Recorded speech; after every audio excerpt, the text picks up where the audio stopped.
보세요. 기본서 492쪽입니다. 자, 드디어 이제 올 때까지 왔어요. 예.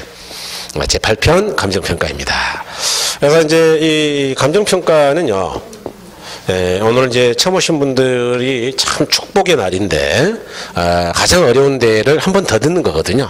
잘한 거예요, 그게. 그래서 쉬운 데를 한 번 더 들어야 되겠어요? 어려운 데를 더 들어야 되겠어요? 그러니까 적극적으로 생각해야 됩니다. 그러니까 어려워서 뭐 죽겠다가 아니고 한 번 더 들었으니까 좀 낫겠지 뭐 이렇게 가는 거예요. 네. 그런데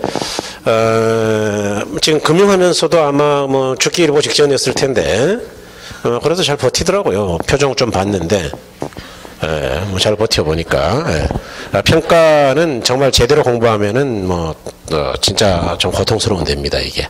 그래서 감정평가사라는 직업 아세요? 감정평가사는 과목이 중개사보다 오히려 좀 작아요. 1차가 영어, 뭐 있어봐? 영어, 회계학, 경제학, 공법, 관계법규. 그 다음에 또 뭐가 있나? 민법. 좀 많구나. 1차가 5개. 2차가 감정평가, 이론, 감정평가, 실무, 행정법. 근데 2차는 감정평가밖에 없어. 1차도 사실은 이제 이 부동산학개론 쪽이 시험에 많은 영향을 줘요. 그런데 낸장 2차는 오로지 평가 하나 가지고 걔들은 보통 3년 해야 합격해요. 젊은 애들이. 공부 좀 하는 애들이 그것도. 뭐 대학에서 좀 괜찮은 대학 애들이 이제 많이 합격하는 편인데. 그런데 그 평가가 뭐 그렇게 어렵기를 평가 이론하고 평가 실무라는 걸 갖고 몇 년씩 공부하냐 그 이야기예요. 양이 우리보다 많을까요? 똑같을까요? 양은 같아. 깊이가 깊은 것 뿐이지. 우리 책도 다 있을 거 다 있어요. 이해하셨나요? 근데 우리는 이렇게 하는 거예요. 이거 말고도 또 많이 하는 거예요. 이거 말고도 많이 하잖아. 얘네는 평가만 하지만. 제가 하고 싶은 이야기 그건데. 그러니까 옛날에는 감정평가론이, 이 평가론 쪽이 정말 심하게 나올 때는 14문제까지 나왔어요, 이게. 14문제면은 35%입니다, 이게. 그러니까 여기서 뭐 거의 절반 나온 거네, 옛날에. 그렇게 양이 많아요, 평가론이. 근데 지금은 6문제밖에 안 냅니다. 6문제. 작년에 7문제 나왔죠. 그래서 15회 시험을 재시험 봤잖아요. 뭐 이제 그것도 뭐 대부분 잘 모르던데 이제는. 그러니까 합격률이 워낙 낮아가지고 재시험을 본 애가 있어요. 제가 뭔지 한번 이야기했는데 원래 우리가 합격이 18,000명 정도 왔다 갔다 해요. 합격자가. 그래서 16,000에서 15,000에서 2만 사이 왔다 갔다 하거든요. 그런데 15회 때는 합격자가 800명밖에 안 돼. 몇 명이라 그랬어요, 제가? 8,000명? 아니고 800명. 그러니까 뭐 노량진이나 종로에 있는 막 한 600명 정도 수강생이 있는 학원들 중에도 합격자가 한 명이 없는 학원이 있어요. 뭐 신문에 어제 나왔잖아, 9시 뉴스에. 제가 이 학원 수석인데요. 글쎄 우리 600명이 다 떨어졌어요. 여자애가 나와가지고. 그래서 데모하고 난리가 났잖아요. 그래서 이제 뭐 머리 깎고 삭발하고 데모하고 막 과천 가가지고 막 난리치고 막 그랬죠. 그래서 재시험을 봤어요. 다시 한번 봤어요, 시험을. 6개월 뒤에. 합격자는 합격 인정해버리고 6개월 뒤에 봐가지고 그때 뭐 한 19,000명 도로 붙였죠. 네. 근데 우리는 뭐 많이 힘들었죠. 왜냐하면은 시험 끝나면 1년간 준비하는데 그걸 또 6개월 동안에 또 한 번 준비하고 그 다음 16회도 또 한 번 또 6개월 뒤에 시험 보고 그래가지고 뭐 체력이 거의 바닥났는데 그때. 예. 그때부터 데모하고 난 다음부터는 너무 어려우니까 그럼 6개를 줄일게요라고 이제 공식적으로 이야기한 거예요, 그때. 그래서 15회 이후로, 16회 이후로는 6개만 나오고 있습니다.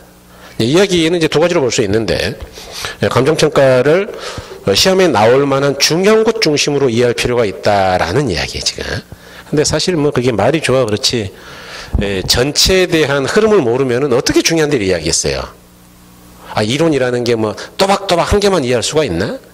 자동차 엔진을 뭐 다른 거 다 무시해버리고 뭐 한 개만 뜯어가지고 그것만 잘 닦으면은 차가 잘 가는 거예요? 전체가 유기적으로 움직여야지. 그러니까 이제 그것도 문제는 있어요, 사실은. 그러니까 전체를 보여주려고 저는 노력할 거고 그 안에서 중요한 부분을 추려내서 기억하기 쉽게 만들려고 노력할 거다, 그 이야기예요. 그러니까 제가 이야기 드리는 부분을 잘 생각하시면서 따라오셔야 됩니다. 자, 이제 보죠. 그래서 이제 감정평가로는 거기 보니까 이제 제 8편에 제가 6문제 나와요. 그래서 두 개 장으로 나뉘어져 있죠. 부동산 감정평가 2회 하고 두 번째 장이 평가 3방법 이렇게 나뉘어져 있는데 물론 어려운 거는 제2장 두 번째 장입니다. 지금 목차 여러분 8편 전체 목차 보고 있습니다. 예. 그러니까 491쪽 보고 있다 그 이야기예요. 예. 그래서 제2장이 어려운데 앞쪽 1장 쉬운 데에서도 일단 3개는 나와요. 3개는. 그 다음에 뒤쪽 어려운 데서도 3개 나오거든요. 그럼 뭘 먼저 맞춰야 되겠어요? 어려운 데요? 쉬운 데요? 생각 잘 하셔야 돼요. 그래서 쉬운 데를 먼저 맞춰야 됩니다. 예. 여러분 시험은 제가 1월달에 이야기 드렸죠. 처음 하신 분들은 1월달 동영상 반드시 들어야 돼요. 합격 전략을 제가 설명했으니까 100점 맞아 합격이 60점이에요. 그러면 40문제 중에서 몇 개면 되느냐? 6, 4, 24, 24개, 24개. 24개면 엄밀하게 말하면 여러분 OMR 답안지가 1부터 10, 11, 20, 30일, 40. 그죠? 아무튼 10개씩 이렇게 쭉 있어요. OMR 답안지가 10개씩 있는데 이 10개 중에 일단 반만 맞죠. 반. 하나 틀려도 돼. 하나 맞히고 하나 틀리고 하나. 그러면 이제 5개 하면 20개밖에 안 되잖아요. 이해하셨어요? 어쩌다가 한 개 더 맞히면 돼. 그러면 6, 4, 24. 그러니까 우리 시험이 그렇게 어려운 것도 아니야. 따지고 보면. 하나 풀고 뭐 하나 틀려버리고 하나 풀고 틀려버리고 뭐 이런. 예? 특히 이제 우리가 결혼해서 혹시 2개가 모자랐다 치자. 그럼 민법에서 더 맞추면 되잖아. 민법 지금 열심히 하니까. 아니 지금 뭐 6개월 내내 민법만 할 거 아니에요? 아닌가? 그래서 민법에서 26개를 맞추고 결혼해서 22개 맞춰도 합격이다. 이해하셨어요? 네. 그런데 이때는 왜 이렇게 합격자가 안 나왔겠느냐? 아까 15회 때는 15회 때 왜 제 시험 봤을까? 도대체 뭐가 어려웠을까요? 그때 6과목 다 어려웠을까? 과락이 어마어마하게 나온 과목이 있어요. 한 과목이죠. 학개론입니다. 학개론. 야, 여러분들이 진짜 모르는 게 있어요. 학개론은 과락 맞게 만들려고 하면 바로 만들 수 있어요. 네. 여러분을 절망에 빠뜨릴 수도 있습니다. 제가 공부 1년 내내 해보세요. 절대 못 맞추게 만들 수 있어요. 15회 시험이 좀 그랬어요. 네, 그 다음부터는 만만하게 나옵니다. 솔직히 말하면 겁먹을 건 없어요. 공부 좀 하자고요. 아시겠죠? 네, 이제 학교론을 띄엄띄엄 알아 사람들이. 법 과목은 아무리 어렵게 내도 그건 한계가 있어요. 솔직히 말하면. 민법은 좀 달라. 민법은 법이 아니고 이론이에요. 솔직히. 법 이론이라고요. 그래서 법률의 어머니 모법의 성격이 강한 법이에요. 그게. 이론이 많고 방대하죠. 그러니까 민법을 많이 하는 건 이해해 제가. 처음에 그랬잖아요. 4일 하고 이틀만 결혼하라고. 그럼 내가 책임진다고. 이걸 안 하니까 내가 책임 안 지고 싶어 하는 거야 지금. 열받아가지고 이러고 있고. 네, 뭐 6일 내내 하니까 나 진짜 절망이에요. 근데 이틀만 하면 책임진다니까. 70은 나와 70은. 네, 자신 있어요. 네, 70까지가 못 맞아요. 네, 찍어줘도 맞춰요. 찍어줘도. 38개 내 찍는다 그랬잖아요. 공부가 대험을 맞추지 찍어주면. 맨날 찍어보세요. 뭐 다 이야기 한 데서 나오거든요. 근데 공부가 안 돼 있으니까 못 맞추는 거예요. 그게. 네, 진짜 농담이 아니고. 다 아는데 용어 좀 바꿨더니 이게 뭐냐? 이러면 안 된다 이거지 내 이야기는. 쓸데없는 잔소리 그만하고 열심히 하기로 했으니까 그죠? 자, 부동산 평가 2회를 했는데 여러분 그 서서를 보시면 의는 자 부동산 평가란 자 부동산의 경제적 가치를 판정하여 그 결과를 가액으로 표시하는 걸 말한다. 이 정도는 좀 봐둘 필요가 있죠. 그러니까 어떤 부동산이 가지고 있는 가치를 판단해 가지고 1억인지 1억 2천인지 가액으로 나타내겠다. 가액이 금액이란 이야기죠. 그다음에 이제 괄호 2번 3번 그런 것들은 나중에는 볼 건데요. 시험에서 별 의미 없어요. 넘어가세요. 나중에 안 볼 수도 있어요. 근데 뭐 제 성격에는 볼 겁니다. 494쪽에 큰 2번에 부동산 평가에 분류를 했는데 요거는 조금 나옵니다. 시험에. 이게 조금 나오는데 문제가 좀 있네요. 왜냐하면 이 평가라는 걸 잘 알면 그걸 당연히 분류할 수 있을 거예요. 그런데 지금 우리가 평가를 잘 모르는 상태잖아요. 그러니까 분류한다는 게 말이 되겠어요? 안 되겠어요? 그러니까 이게 닭이 먼저냐 계란이 먼저냐의 문제하고 똑같아요. 그러니까 사실은 평가의 맨 앞부분은 평가를 다 공부한 다음에 하는 게 맞아요. 우리 마치 1편 총론같이. 그런데 그럴 시간이 없으니까 그냥 설명할게요. 그러니까 일단 이해를 먼저 해보세요. 최대한. 나중에 평가를 공부하면 조금 더 이해가 편해질 겁니다. 부동산 평가에 가로 열면 제도상 분류를 했는데, 자, 첫 번째가 공적 평가하고 공인 평가죠. 공적 평가는 공무원들이 행하는 평가입니다. 공무원. 그러니까 독일은 평가사가 공무원이에요. 그런 나라는 공적 평가예요. 근데 우리나라는 공인 감정평가사라는 사람들이 민간인이에요. 그런데 그냥 민간인이라고 국가가 공인한다고요. 그런 걸 공인평가라 그래요. 우리나라는 뭘 하고 있다고요? 공인평가. 이해 잘 하시네요. 그래도. 공기관이 평가에 주체가 되는 걸 공적평가라 하고, 국가 등으로부터 자격을 부여받은 개인이 평가하는 걸 공인평가라 한다. 이해하셨고. 바로 이번에 필수적 평가하고 임의적 평가인데, 여러분 필수적 평가는 사유가 생기면 무조건 해야 되는 거예요. 예컨대 수용할 때 우리가 반드시 토지를 수용할 때 보상을 해야 되거든요. 그럼 보상 평가를 해야 됩니다. 이런 거는 무조건 해야 되는 거예요. 법에 나와 있으니까. 이런 걸 필수적 평가라 그래요. 그런데 대표적인 임의적 평가가 담보평가인데, 여러분 은행에 돈 빌릴 때 평가한다는 건 알고 계세요? 여러분 모르지만 평가하고 있어요. 수수료가 물론 나가고 있고요. 그래서 건당 10만 원 조금 안 되게 나가는데, 아파트 대출 좀 받으려고요 그러면은 평가사 사무실에다 이제 은행들이 부탁해가지고 평가한단 말이에요. 그래서 평가를 하고 있는데, 이게 담보가치를 평가하는 거 이런 거는 어떨 때 하는 거예요? 법에 나와 있는 거예요? 내가 필요할 때 하는 거예요? 그러니까 이거는 필수가 아니고 임의적 이런 걸 임의적 평가라고 한다. 당연히 평가를 평가사한테 맡기는 게 은행은 유리하죠. 아니면 한 10만 원 쓰고 나서 책임을 누구한테 전가시키는 거예요? 이해하셨습니까? 그러니까 평가 제도를 이용하는 게 유리해요. 은행이 리스크를 전가시켜 버려야 되니까. 그래야지 10만 원 아끼려고 나중에 자기들이 책임진다? 그럼 말이 안 되죠. 그럼 평가 법인들은 지가 다 책임지겠어요? 보험에 가입돼 있겠어요? 그렇죠. 보험에 가입돼 있죠. 그래서 이제 보험금 받아가지고 주는 거예요. 사고 나면. 우리 중개도 마찬가지. 중개 공제라고 있잖아요. 공제. 1억 5천 공제 가입 이런 거 있잖아요. 협회에 공제 가입해요. 비싸. 1년에 한 50만 원 돼요. 새끼들 비싸요. 보험은 한 25만 원 하는데 협회는 많이 받아먹어. 그래서 자, 필수적 평가인데 일정한 사유가 발생하면 관계인은 의무적으로 소정의 평가를 해야 된다. 의무적으로. 그래서 거기 토지 수용 그런 거 있잖아요. 경매, 조세 다 외울 필요 없고 수용 이런 것만 이해하면 돼요. 이번에 임의적 평가죠. 이해관계는 임의의 의사에 의해 하는 감정평가이다. 그래서 매매시 상속재산평가 또는 그 옆에 하나 써놓으세요. 담보. 이렇게 대표적인 게 담보평가입니다. 다음에 이제 가로 3번에 공익평가하고 사익평가인데, 평가의 목적과 용도가 공익이냐 사익이냐에 따라 나누는 것이다. 그래서 요거요. 여러분 여기 보니까 이거는 뭐를 위해서 수용하는 거죠? 공익. 이건 공익평가이기도 해요. 요거는 자기 개인이 돈 빌리려고 그런 거니까 공익이에요, 사익이에요? 사익. 요건 또 대표적인 사익평가입니다, 이게 또. 그래서, 요거는 필수적이기도 하지만 공익이기도 하고, 요거는 임의적이기도 하지만 사익이기도 해요, 당연히.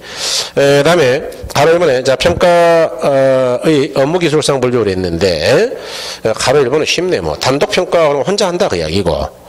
이번에 또 옆에 합의적 평가 그러면은 혼자 한다고요? 여럿이 한다고요? 여럿이. 그래서 동그라미 1번에 한 사람의 평가 주체는 평가 단독. 동그라미 2번에 다수인이 공동 합의하에 행하는 평가. 그런 걸 합의제 그랬네요. 그래서 이런 걸 이야기한다. 다음에 이제 바로 이번에 현황 조건부 기한부 소급 보냈는데 좀 어렵죠. 이 평가 대상 물건에 따른 분류인데 이게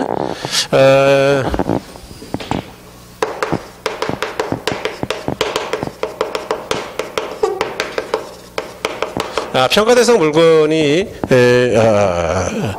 이건 평가 대상 물건이 아니고 좀 앞서갔네요. 평가 조건에 따라서 조건에 따른 분류인데 보니까 이제 첫 번째 뭐냐 현황 평가가 있다 그랬죠. 현황 평가. 그다음에 두 번째는 조건부 평가가 있다. 그다음에 세 번째는 기한부 평가가 있다 그랬어요. 그다음에 네 번째는 소급 평가가 있다. 이렇게 네 가지가 있는데 일단은 조금 어렵죠. 어려운데 요거는 쉬워요. 조건하고 기한이라는 거는 민법에서 공부했죠. 했잖아요. 민법 총칙에 나와 사근과 용태라고. 조건 그러면은 장래 성취가 불확실한 사건. 예? 기한 그러면 장래 도래가 확실한 사건. 민법에서는 그렇게 공부해요. 총칙 아직 안 했나 보구나. 아니 총칙을 나중에 하는 경우가 많아 민법이. 왜냐하면 제가 총칙이 항상 어렵다 그랬잖아요 아까요. 개론도 총칙이 어렵다니까요. 예. 민법은 더 어려워요 총칙이요. 뭔 말인지 몰라 총칙은. 여러분 다 알아들으시는구나 그래도. 예. 그래서 요거는요. 이 기한은 장래 도래할 사건이니까 이 현재라면 현재 장래라 그랬으니까 미래를 향해서 평가하는 거예요. 미래. 장래 도래할 확실한 사건. 예컨대 야 지금이 2018년인데 2020년 기준으로 평가해 볼래? 뭐 이런 거예요. 그런 걸 기한 평가다라고 이야기한다. 소급이라는 말은 뭐 잘 아시죠? 소급이 뭐예요? 미래로 가는 거예요? 과거로 가는 거예요? 과거. 그래서 이거는 과거 일정 시점을 기준으로 해놓은 평가죠. 그래서 이런 것들이 필요하냐? 그럼요.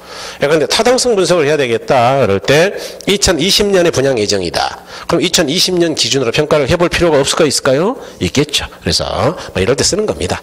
현황 평가는 말 그대로 현실의 이용 상황을 기준으로 하는 평가예요.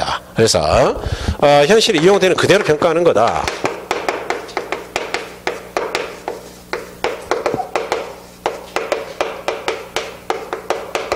그런데 조건평가는 아까 조건이 뭐라 그랬어요? 장래 성취가 불확실한 사건이라 그랬잖아요. 그러니까 만약 어떠한 조건이 성취된다면 하고 가정하는 거예요. 그래서 조건에 책에 다 있어요. 여러분 쓰지 마세요. 조건의 성취를 전제로 행하는 평가예요. 참 그러고 아마 뭐 늦어도 3월 한 둘째 주 안에는 그 강의노트 나올 거예요. 지금 어제 2차 교정까지 다 했어. 교정 1차, 2차, 1교, 2교 다 끝내고 이제 더 이상 보내지 말라 그랬어요. 바로 그냥 인시하든지 말든지 알아서 해라. 교정 이제 뭐 교정만 하다가 시간 보낼 수 없잖아요. 이해하신 거예요? 그래서 이제 편집팀에다가 그렇게 이야기해가지고 뭐 아마 뭐 금방 나오겠죠. 그러니까 나오면 다 정리 다 돼 있어. 박스로 그냥 예쁘게 돼 있어요. 그러니까 뭐 안 써도 돼. 그래서 지금 안 써도 된다 그랬죠. 그래서 지금 잘 들으셔야 돼요.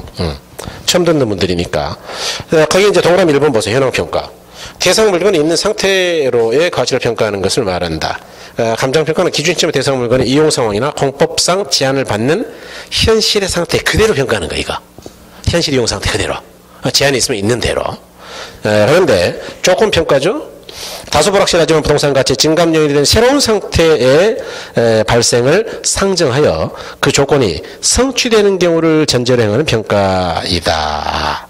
그러니까 예를 들어서 어떤 지역이 현재 공법상 제한이 있어요. 그린벨트이다라고 치자. 그러면 현황평가는 그린벨트인 상태 그대로 평가하는 거예요. 땅값이 비싸겠어요? 싸겠어요? 그러니까 평당 뭐 200밖에 안 됐어, 200. 그런데 조건 평가는 이럴 수 있어요. 만일 그린벨트가 해제된다면 이런 조건 붙일 수 있겠죠. 그러면 이 땅이 얼마겠냐? 그랬더니 1,000만 원이야, 1,000만 원. 이렇게 조건 평가를 할 수도 있겠다. 둘의 차이 이해하셨죠? 그래서 현실의 제한을 그대로 인정하는 현황평가. 그다음에 3번의 기한평가는 앞으로 도래할 일정 시점을 했으니까 이 앞으로가 과거의 미래예요. 간단하게 옆에 써놓으세요. 미래 이렇게. 그다음에 소급평가는 과거 어느 시점을 기준으로 한다 그랬죠. 그래서 이런 걸 소급 이렇게 이야기합니다. 그다음에 이제 넘어가셔서 참모평가나 수직평가 같은 경우는 별 의미 없는데 참모는 직원으로서 참모로서 하는 평가다 그 이야기예요. 그다음에 이제 수직평가는 정기적으로 한다고요. 필요할 때만 한다고요. 수시라는 게 필요할 때만 그런 이야기입니다. 그래서 특별히 고도의 전문직이 필요한 경우 평가를 번호로 하지 않는 전문가들로 모여 있는 거였는데 여러분 이야기 쉽게 좀 설명을 드려보면 우리나라 한국감정원이라고 있는데 혹시 아세요? 한국감정원이 강남에 있거든요. 강남 그 옛날에 한전 사옥 있잖아요. 거기 한 2블록 앞에 있어요. 한국감정원이 감정평가사가 한 160명 정도 소속돼 있습니다. 그러면 이 사람들은 자기 사업을 하는 사람이에요. 우리 중개사분들처럼 자기 사업을 하는 거예요. 직원이에요. 그게 이 참모평가 이게. 이해하셨나요? 미국은 은행의 검토평가사라고 있어요. 은행에. 미국은 은행 평가사들이 고용돼 있어요. 그래서 담보평가 해온 것들을 검토를 해.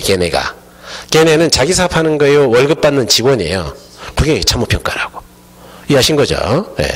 근데 기업의 인수합병 같은 경우는 M&A라 그러는데 머지 앤 에쿼짓해서 기업의 인수합병, 기업을 이제 합병할 때, 이럴 때는 기업이라는 걸 합병하니까 회계사만 있으면 되느냐? 아니에요. 변호사도 있어야 되고 회계사도 있어야 되고 평가사도 있어요. 평가사. 왜냐? 자산은 평가를 해줘야 되니까. 이해하셨어요? 이렇게 여러 전문가들이 만나가지고 어쩌다가 한 건 걸렸을 때 하는 게 그게 수시적 평가예요. 오케이? 그러니까 뭐 막 정기적으로 한다고요? 어쩌다 한 번 한다고요?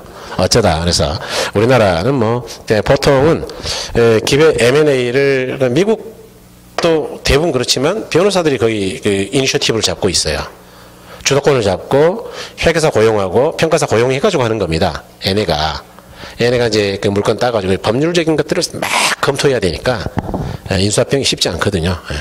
그래서 그다음에 이제 가로사업의 평가집법상 분류는 예외 대상 물건에 따른 분류인데 사실은 여기 이제 조금 아쉬운 거는 제가 이제 강의 노트에다가 그렇게 써놨는데 평가 대상 물건에 따라서 여러분 뭐 제목은 아무 의미 없어요. 제목이 뭐든 간에 대상 물건에 따라서 보통은 이렇게 나눠요. 보통은 우리 이제 이 기본서가 약간 진보적인데 딱 한 개의 물건을 평가하는 방법이 있고요. 한 개의 물건. 둘 이상의 물건이 이거 안 써도 됩니다. 지금 다시 말씀드리지만 여러분들 차이만 알면 돼요.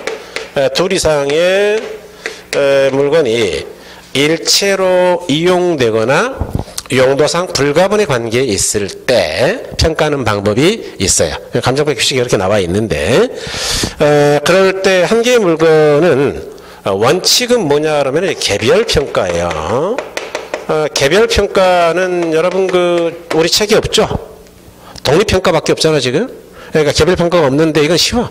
개별평가가 뭐겠어요? 물건이 여러 개 있을 때 그 한꺼번에 몽땅 평가하는 거겠어요? 따로따로 하는 거겠어요? 그 이야기예요. 따로따로. 그러니까 평가는 대상 물건마다 개별적으로 행하여야 한다라고 나와 있거든요. 우리 규칙에. 그러니까 원칙은 개별평가예요. 다만 한 개의 물건이라도 이게 이제 중요한데 가치를 달리하는 부분이 있을 때에는 구분 평가할 수 있다. 와, 이게 어려워요. 그래서 이제 아까 평가라는 게 공부가 많이 된 다음에 구분을 해야 쉽다 그랬는데 이렇게 설명 한번 드려보죠. 뭐 어차피 시작했으니까 뭐 어쩌겠어요. 시작해버렸는데 뭐 여기 네 필지가 있다. A, B, C, D가 살고 있고 다 친척이에요. 친척. 자, 그러면 이제 은행에서 이제 돈 빌리려고 담배 평가할 때 야, 우리가 친척인데 에이 뭐 통으로 해갖고 그냥 4분의 1로 나누자 이렇게 해가지고 평가하면 되겠어요? 따로따로 해야 되겠어요? 그게 개별평가예요. 왜냐하면은 제일 비싼 게 A지 제일 싼 게 C고 그러니까 몽땅 해가지고 4로 나누면 된다고요? 안 된다고요? 그건 안 돼. 그건 상식이 안 맞아요. 그러니까 물건을 각각 따로 하는 거예요. 그런데 이제 잘 보세요. 요건 이제 11월 달에 우리가 들어봤는데 근데 여기 한 300평 되는 땅이 있는데 앞쪽은 주유소야 주유소. 그러니까 이제 한 필지의 땅인데 앞쪽은 장사하고 있고요. 뒤쪽에 단독주택이 있어요. 이거는 하나의 필지이지만 경제적 이용은 한 가지예요, 두 가지예요. 그럼 획지는 한 개예요, 두 개예요. 이런 게 이제 한 필지가 두 개 획지가 될 때예요. 그래서 그러니까 이제 총론이 이제 다시 보면 조금 더 편할 수도 있어요. 이제 저번보다는. 그런데 이럴 때는 앞쪽은 돈을 많이 벌어오는 거니까 가치가 비쌀 것이고 또 길가에 있잖아요. 뒤쪽은 가치가 비싸겠어요? 싸겠어요? 싸죠. 그럴 때는 가치가 달라진다 그 이야기 아니에요? 이럴 때는 각각 한꺼번에 평가해서 평당으로 나눠버려야 된다고요? 아니고 구분해서 평가한다고요? 구분해서 평가합니다. 대표적인 게 또 구분 건물이에요. 민법에서 구분 건물 알잖아요. 구분 소유권 같은 거 할 때. 아파트 또는 상가 같은 경우는 층별로 평가해, 층별로. 빌딩 전체를 평가해서 20층, 20으로 나누는 게 아니고 1층 따로, 2층 따로, 3층 따로. 왜? 가치가 같아서요, 달라서요? 그런 경우에 따로 하는 거예요. 그래서 이 구분 건물 같은 것들. 여기 이제 시험에 나와서 지금 이러고 있는 건데 한 필지가 두 개의 획지로 나뉘는 경우 또는 구분 건물 이런 게 이제 시험에 나왔어요. 사실은 2차례 나왔는데 좋아요. 그다음에 둘 이상의 물건이 일체로 이용된다라는 게 뭐냐? 여러분 그 토지하고 건물은 민법상 각각 별개의 물건이죠, 이거. 우리 했잖아요. 민법 제99조 1항 부동산이나 토지와 그 정착물을 말한다 그런 거 했죠. 그러니까 이건 각각 별개의 물건이고 등기도 따로 돼 있어 우리나라는. 토지 등기부 따로, 건물 따로. 그러니까 따로 팔릴 때를 대비해서 법정지상권이 있는 거예요. 이해하셨죠? 그러니까 이제 민법을 그렇게 공부하는 거지 지금 우리가. 그런데 이 둘 이상의 물건이 용도상 불가분의 관계에 있을 뿐만 아니라 어떻게 따로 떼겠어요? 땅이 없는 건물이 있을 수 있나? 아니면 일체로 이용되고 있어. 이럴 때는 굳이 토지 건물을 따로 평가하라고요? 일괄평가해버리라고요? 이게 일괄평가예요. 그래서 일괄평가는 둘 이상의 물건이 함께 이용될 때는 한꺼번에 해라. 한꺼번에. 그래서 괄평가. 그래서 이제 대표적인 게 지금 이거죠. 복합부동산. 이런 걸 복합부동산이라 그러죠. 다음에 이제 부분평가는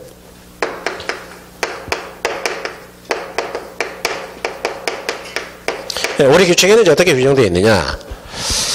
둘 이상의 물건의 일부는 평가하지 아니함이 원칙이다. 이렇게 돼 있어요. 전단은. 그 이야기는 뭐예요? 둘 이상의 물건이 일체로 이용될 때는 그 일부를 평가한다고요? 일괄하라고요? 그게 일괄하라는 이야기예요. 전단이. 그 후단에는 뭐라고 되어 있느냐. 다만 특수한 목적이나 합리적 조건이 부여된 경우에는 그 일부를 평가할 수 있다. 그런데 이런 특수한 목적이 있어요. 복합부동산이 일체로 이용되는 건 내가 다 알아. 다 아는데 나는 특수한 목적 때문에 나 땅만 평가해야 되겠다. 땅만. 그럴 때는 땅 일부를 평가할 수 없다고 있다고요? 있다. 복합부동산의 일부예요. 이럴 때는 부분평가할 수 있다. 지금 이제 약간의 멘붕이 오신 분들이 있어요. 지금 얼굴 보니까 조금 뭐지 이거 평가가 뭐 계산인 줄 알았더니 왜 이러고 있지 이제 이런 느낌인데 계산은 나중에 조금 할 거고 뭐 별로 안 나와요. 계산은 여러분 시험에서는 조금 할 건데 그건 나중에 하기로 하고 여기서 핵심은 뭐냐면요. 이런 거는 시험에 안 나와요. 이거 누구나 맞추니까 이걸 누가 못 맞춰 이거 따로따로 해라 개별. 안 써놔도 알잖아. 지금 한번 듣고요. 일괄, 한꺼번에 해라, 한꺼번에. 일괄. 그런데 문제는 이거란 말이에요, 이거. 그래서 이걸 어떻게 구별할 거냐가 이제 시험에서는 몇 차례 나온 거예요. 자, 그래서 지금부터 어떻게 기억하시느냐. 이 구분평가라는 건 규칙에 그렇게 나와 있지만, 어떨 때만 하는 거냐.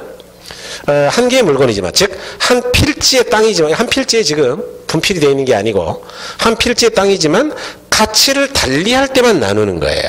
또는 구분 건물처럼 1층하고 2층, 50층이 가치가 다를 때 하는 거다 그 이야기예요. 가치가 다를 때. 그러니까 가치가 다를 때만 하는 거니까 이 가치가 다른 그럼 무조건 구분 그러면 되고 이건 안 해도 돼요.